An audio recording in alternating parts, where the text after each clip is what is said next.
नमस्कार दोस्तों। प्रश्न देखिए, जो संख्या पद्धति के विभाज्यता के नियम पर आधारित प्रश्न है। आरआरबी एनटीपीसी में पूछा गया प्रश्न है। कहता है कि 1739 में कम से कम क्या जोड़ा जाए। यहाँ मिनिमम नंबर पूछा हुआ है, कम से कम संख्या जोड़ी जाए कि वह 11 से पूर्णतः विभाजित हो जाए, ऐसा प्रश्न है। ये देखिए, विभाज्यता का नियम पे आधारित प्रश्न सभी एग्जाम में आते हैं, कॉम्पिटिटिव एग्जाम में। तो यहाँ 11 से विभाजित होने के लिए क्या होता है वो सीखिए। कोई भी नंबर 11 से तब विभाजित होता है जब उनके सम स्थान और विषम स्थान के अंकों के योग का अंतर 0 हो या 11 का गुणज हो, है ना। तो क्या होता है, 11 से विभाज्यता के लिए 11 से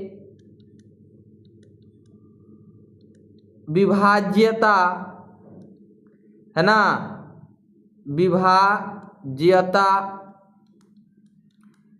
के लिए नियम क्या होता है, संख्या के सम स्थान के अंक, है ना, संख्या के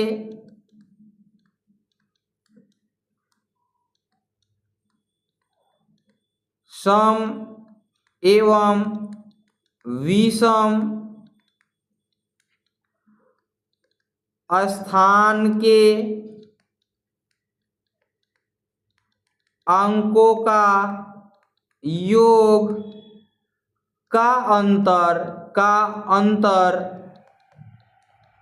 0 या 11 का गुणज हो, ऐसा होना चाहिए।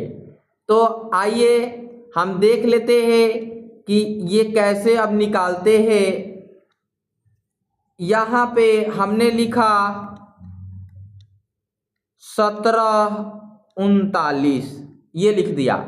ये ऑड है, ये ऑड है, ये इवन है, तो ये जोड़ लीजिए एक साथ और ये जोड़ लीजिए एक साथ।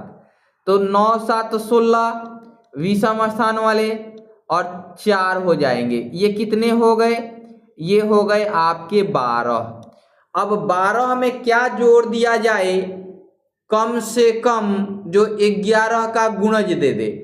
तो इसमें आप कम से कम 10 जोड़ेंगे, कम से कम 10 जोड़ेंगे तो ये 22 बनेगा, जो कि दूसरा गुणज होता है। घटाने की बात तो पूछी नहीं गई है कि एक घटा लिया जाता, तो इसमें जोड़ने की बात पूछी गई है। तो जोड़ी जाने वाली कम से कम संख्या 10 है, डी है।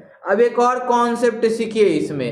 इसमें होता क्या है, 1739 हमने यहाँ से यहाँ गया, तो ये 9 से 3 घटाएंगे तो 6 होगा, और 7 से 1 घटाएंगे तो 6 होगा। ये जोड़ होगा, है ना। बीच में जोड़ का चिन्ह हो जाता है सभी के लिए। माइनस भी आता है तो देखेंगे, प्रश्न आएगा तो बताऊंगा। 6 6 12 हो गया। इस प्रकार से आपको पता चल गया कि यहाँ से यहाँ गया तो 6 अधिक है 9, और फिर 7 1 से 6 अधिक है तो 6, फिर जोड़ का चिन्ह दे दिया और ये मिला 12। अब जोड़ी जाने वाली संख्या तो ज्ञात कर ही लेंगे। इस वीडियो में इतना ही।